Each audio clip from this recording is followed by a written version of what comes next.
encouraged women to stand up in front of the cameras and say, I gave my son to the jihad and I want my other children to die in the jihad. Women who are for life, for peace, were looked down upon. Women who would be radical, if not more radical than men, who will promote jihad for their children, were lifted up as honorable women to be respected in society. So for a woman to be respected in Islamic society, you have to be as radical, if not more radical, than men. And that is why a lot of women are silent. They are proud to give their children to jihad. And many people told that to my mother, to my grandparents, after my father died, that, yo boy, you're lucky, he's in heaven now. It's the only way to go to heaven is to go and kill the infidel and die in the process. The Arabs of Israel were pushed constantly, they are rejected from being absorbed and constantly pushed against the borders with Israel in order to keep the problem alive. The Arab world doesn't have a shortage of land. If you look at the Arab world from the Atlantic Ocean, Morocco, all the way to Persia, from Turkey all the way to Sudan. At that time, when I was a child, the Sinai was practically empty desert. Nobody lived in the Sinai. Like today, there is Sharm el-Sheikh, all the nice beaches. This was a military zone. And there is absolutely no need, no pressing need for Arabs to be so dwelled on wanting to throw the Jews in the sea. This international conflict called the Arab-Israeli conflict really is a fabrication. This is not a conflict over land. And anybody who thinks it's a conflict over land is misguided because we don't see the truth. The truth is Arabs, there is something in Islam, anti-Jewish, anti-Christian, especially anti-Jewish, and I will tell you why. Those people calling themselves Palestinians who live in the Gaza and the West Bank are the pawns of the Arab world. I don't believe that they care about their happiness or welfare. They are set up to live a miserable life on purpose in order to show the world that we're victims. Do you think Saudi Arabia, with all the money they have, the Gulf countries, all these oil money, they can't give them good roads and good homes and good police and turn it into a productive area of the Middle East? They can, but that is not their objective. There is a hidden objective, and I don't understand why Western culture doesn't get it. Why Western media doesn't get it.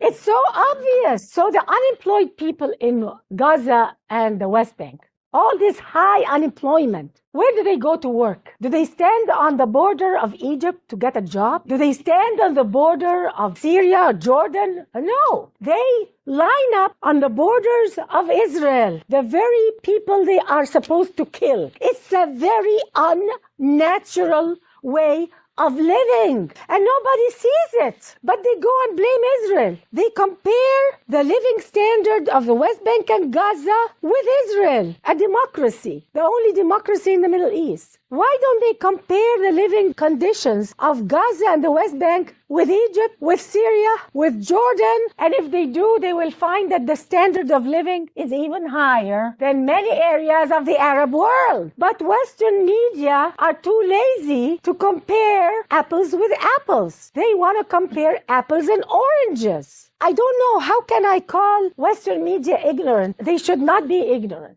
And then they go and ask Israel, why don't you do some concessions for the Palestinians? I never hear them stand up to Arab leaders and ask Western media, why don't they ask Arab leaders, how about some concessions to the Israeli people? And it's very convenient to blame all of this terrorism on, after 9/11 especially, they blame the terrorism. Oh, it's because we have this terrorism everywhere by Muslims. It's all because of the occupation. If it wasn't for the occupation of Gaza, if it's not for the occupation of the West Bank, we wouldn't have a problem. The problem all is because of Israel. That's what they want to give the impression. And this is a big lie, because I lived in Gaza as a child and I witnessed the terrorism against Israel before the occupation of Gaza and before the occupation of the West Bank.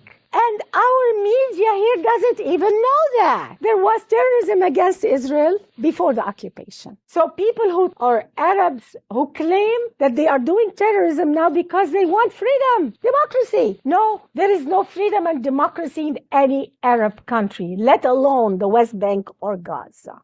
So we have to really call a spade now. This is too serious to just take all these lies and look the other way. Because it's very, very hard to know the truth if you rely on Arab media, if you rely on the culture around you. And because of life in an oppressive society, I moved to America. I moved to America in the end of 78, 79. And my life completely changed. And one time I wanted to go to attend a synagogue and a church because I was curious. I thought they were going to curse the Arabs the same way we cursed them in our mosque. The holiness of the place. They were praying for everybody. They were praying for peace on earth. How can we leave this earth a better place? It was a totally different way of thinking, the opposite of what I grew up with. And that's when I went to a mosque here also in Los Angeles. And I thought that because they allowed women, that it was going to be different here within America. I am so glad that Islam in America must be so different. So I went to the mosque and I heard anti-Semitism again in the mosque. And I was told, don't assimilate in America. We're here to Islamize America. They were looking down at American culture. They were looking down at this society. And I felt very uncomfortable. I said, oh my God, there is an agenda here. And I never went back again. It hit me. How could we do this? How could we lie and accuse people of something we Arabs know very well we have done ourselves? How could this happen? What kind of value system allows a person or allows a culture or a religion to lie and accuse their enemies of something that they know they've done themselves? They know that Osama bin Laden did that. They know that he was financed with Arab money, with oil money until today. How could they accuse the Jewish people of that? Look at the map of the Middle East. Look at the map. You can hardly see Israel. It's impossible to convince any person who has an IQ of a child that this problem is over the land called Israel. It's time for the West to understand this. Because it's not good for Israel. It's not good for the Arab world. They are collapsing. A lot of people think that the Arab world is so strong and so powerful. It's rotting from the core, but they don't know. The religious leaders are telling them to continue the hate instead of telling them to repent and find the true God, the love and the friendship. In the eyes of many Muslims, in the eyes of Islam itself, Jews and non-Muslims, they call them the kafir, the infidels. They don't deserve the truth, they don't deserve justice, and they don't deserve mercy. How can this happen? And we accept it and we don't stay. No, the Arab world will never have freedom and democracy when the hatred is number one, when the jihad is number one, when killing your enemy is number one, when you're fixated on lies and slander. You will never have peace and democracy. Nobody asks this question. Why all this lies and slander against the Jewish people, against America? They call America the great Satan and Israel the little Satan. Why? Do you know that on Syrian TV, on Arabic TV, on Egyptian TV, the constant day and night lies about the Jewish people is unbelievable. There was a show that was saying, and in it was not just religious leaders, some of them were scientists, Arab scientists, saying that, oh, do you know why Israel went to Haiti to help with the earthquake? You know why? Because Israel really wanted to harvest the organs of the Haitian people. These are the intelligentsia of the Arab world. When the intellectuals of the Arab world say that, what do you expect from the man on the street? And you wonder why they hate? Because day in and day out they are told this. I was told horrific things about the Jewish people. It took me years to extract it out of my mind, my heart, and my consciousness.